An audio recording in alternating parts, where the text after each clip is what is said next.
Science writer din po kasi ako. Ah? Interesting sa akin palagi yung mga ganyan. Tapos yung exposure to air will solidify the gel. Oo.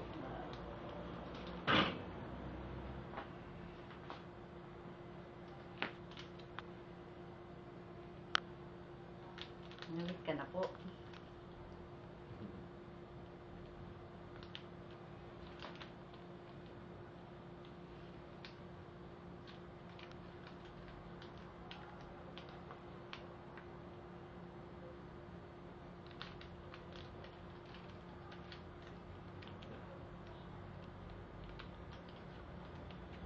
Tama nga naman kapag ganyan yung ginawang in-invent. Kasi madali lang i-apply. Oo. Hindi ka ganun puti noon. Hirap. Yan, in minutes na tumigas-tigas siya. na ano naman nyo kaagad. Tigas na siya eh. Basta mainit siyempre tapos. Yung bata kanina, tuwang-tuwa eh. Ginawa na niyo ah. Ginawa na niyo.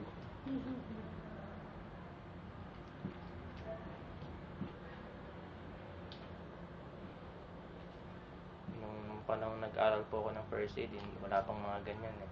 Oo. Wala pa. Semento pa talaga na may semento talaga. Sa Red Cross po kasi ako. Patingin ka, ay, akit.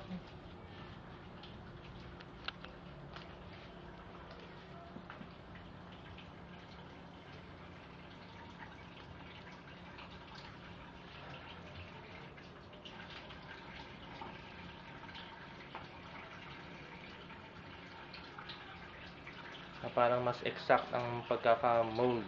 Oo.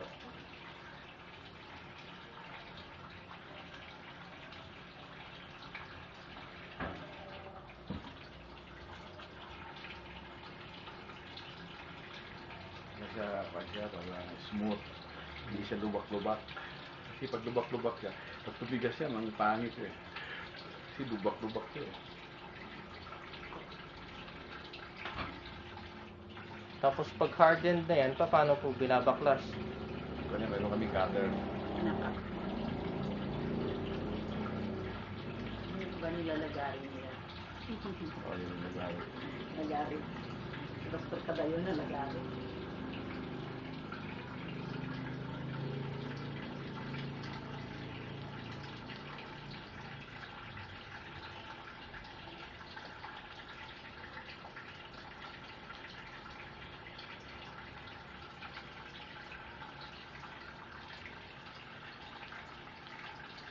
Nalagyan ko ng parang din.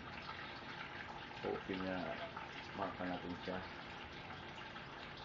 Maintain sa reduction.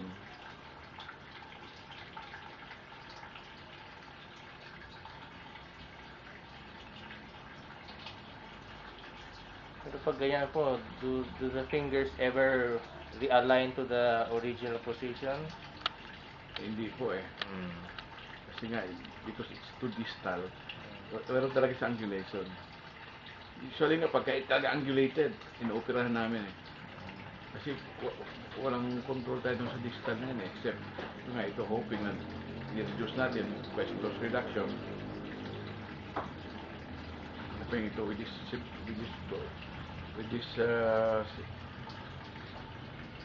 cement, magkakaroon tayo ng